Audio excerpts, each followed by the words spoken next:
Hey everyone, it is Pastor Dustin here again for the very last edition of the hashtag BPC 2015 vidblogs. I'm here with Heidi Eickstadt. Eickstadt, it's fine. Eickstadt. Heidi is good. That doesn't sound American enough. Eickstadt, and I'm just joking. We're here at the St. Lutheran Theological Seminary at Philadelphia. Heidi is a seminarian here from Virginia? Yeah, Virginia, originally from Iowa. But yeah. Okay. And she is studying to be a pastor, which is awesome. Yay! And so I'm here waiting for my beloved fiancee, Miss Jessie Morton, to come home from, I think she's at work, or maybe she's at class, I don't remember. And then drive me back to Schenectady, the city that powers the world. But in the meantime, I wanted Heidi, as a up-and-coming pastor in the Evangelical Lutheran Church in America, to maybe ask me a few questions about hashtag BPC 2015, just my final thoughts and that sort of thing before I forget everything on the ride home. All right. Well, I think the first question I would ask is, what is the thing that really stuck with you that you take away from this conference with other roster leaders? Yeah. So there was a bunch of things, but the single biggest thing, I think, is something that Peggy Wortley, who's sort of the coordinator for all the Northeast of the ELCA, said, and sort of the coordinator of this event. Last night she was talking about how, for a number of years there was sort of like a sense of kind of pessimism at these events, Oh, how are we going to be church when no one's coming to church anymore? And, how are we going to make our salaries and all that stuff when no one's paying money or no one's doing offerings anymore, Big lament. Yeah, there's a lot of lament going on.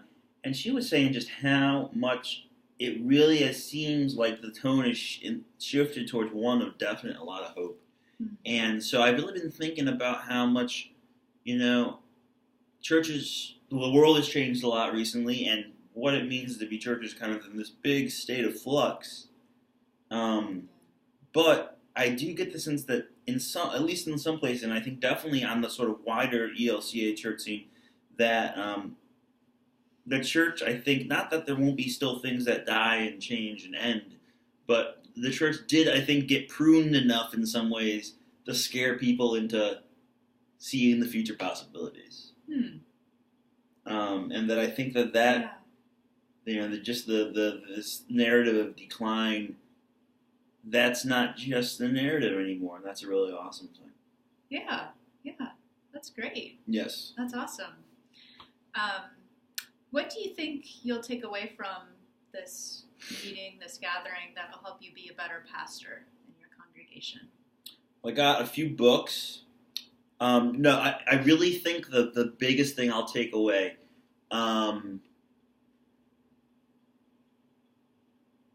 so I learned a lot, but I really think the best part I'll take away, I definitely made some really good connections with a bunch of other new roster leaders around the Northeast that I think will provide us at Messiah in Schenectady with some really powerful resources. So, for instance, one's not a pastor. I met a great diaconal minister named Karen, who's somewhere in Jersey, and she does hospice care. Okay.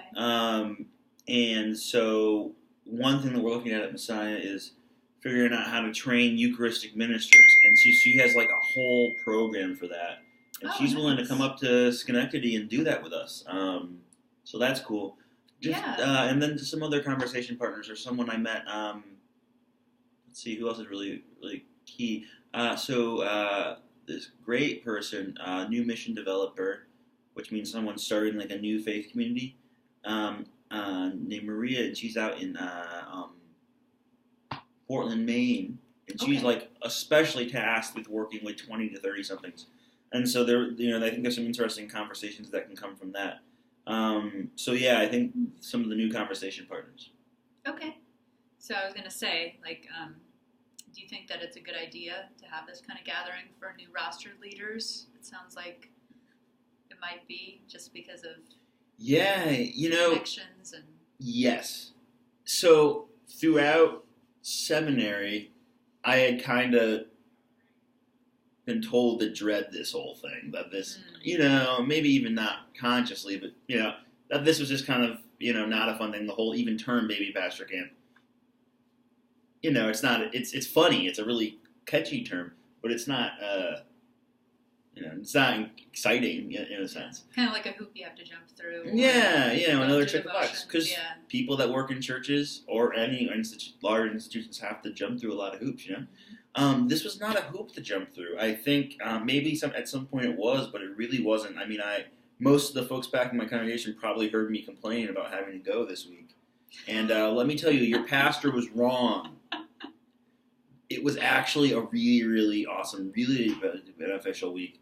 Great. And it really, I think, hopefully will help me a lot in the future. As someone that, is a little bit...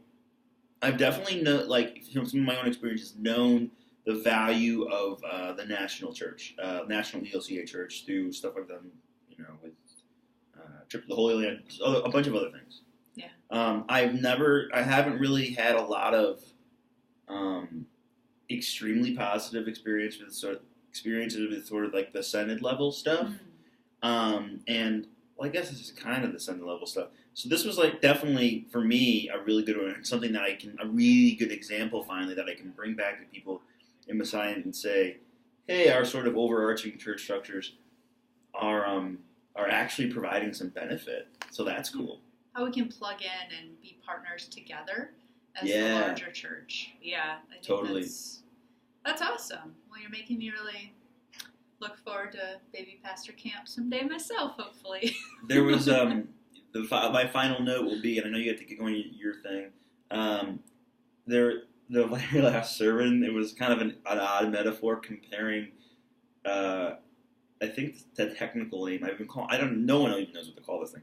It's leadership guild or something. They didn't know what else to call it anymore. Okay. Whatever. But it was compared to a mystical village in this sermon, and so I'm going to be jumping on that throughout the next year and really excited to think about how to rename it in some way that catches this mystical village thing, because it was kind of silly, but anyway, that's a whole other thing. But yes. So Heidi, thank you so much for chatting with me, and thank you so much everyone back home for watching the hashtag BPC 2015 VidBlog mini-series. Pastor Dustin signing out from the great city of Philadelphia, the city of brotherly love. Thank you, Heidi. God bless everyone, and I'll see you on Sunday. Peace!